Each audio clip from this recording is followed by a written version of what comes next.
Savomar room, Mr. Thomas Siebert. Thanks for letting us into your kitchen, sir. You're more than welcome. Tell us a little bit about Mr. Siebert, the executive chef, a little bit of your culinary past and your rise up the ranks and how you ended up at the Savomar room. Well, I'm come from a German family and spoke German before I spoke English.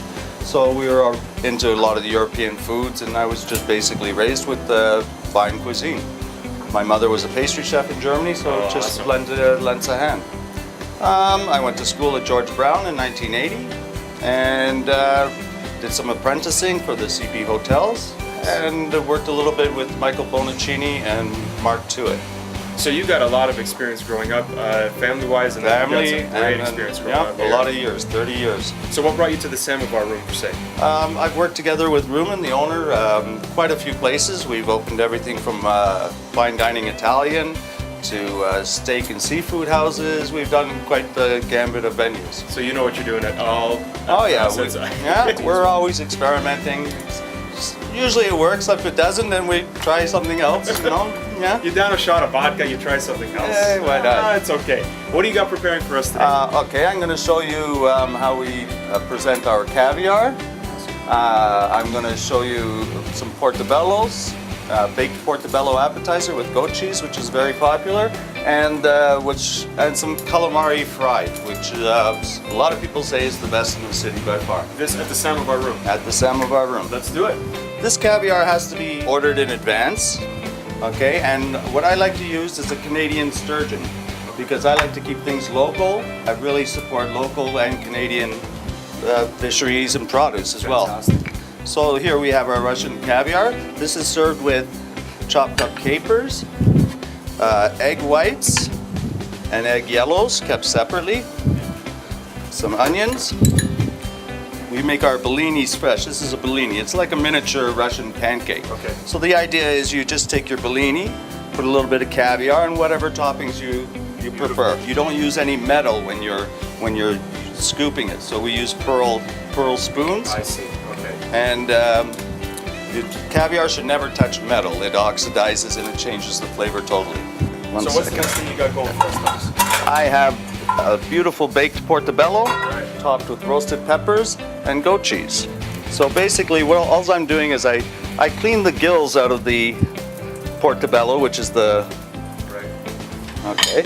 And I put some balsamic and some garlic, a few roasted peppers. This is very simple and you can do it at home.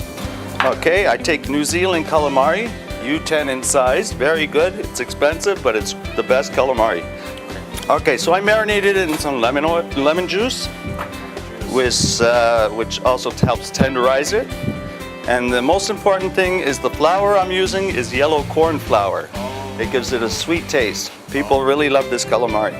Now, is that a secret? Now, were we supposed to expose that? That's true. I was wondering, to tell you the truth, because now everybody's going to be having my calamari. This is our chipotle aioli, and this is my ginger soy teriyaki dipping sauce. I give you calamari. I don't give you breading. Quality, not quantity, right? Exactly, and it's beautiful stuff. Okay, so we get this to the medium well stage. We're going to plate it. I got a little bit of balsamic reduction here, which I like to use, and it gives it a nice sweet taste. This is basically just balsamic vinegar that's been cooked and reduced down to a certain stage. Okay, a little dab of fresh basil. I like my basil. It's my Italian training, you know. And a few tomatoes go well with this as well. And that's our baked portobello with goat cheese and roasted peppers. What we have here is our strawberries Romanoff, which is a classical dish. It was very popular in the 1970s, and all of a sudden it got lost. And I'm really surprised, and I really want to bring this dish back to Toronto. Basically what it is strawberries topped with orange-infused creme fraiche. And what we do is we use our orange vodka, and I infuse it in with some creme fraiche and a little bit of lingonberry jam. I find gives it that tartness. It's an excellent dessert, and I don't know why it's disappeared out of Toronto's. So you're re-revolutionizing the way dessert is done as well? Well, I'm bringing back some of the old classics and giving them a twist. Of our cocktail reception options, smoked salmon. I have a gazpacho shooter, which is nice, a shrimp and gazpacho shooter. So you eat the shrimp and give it a shot of gazpacho.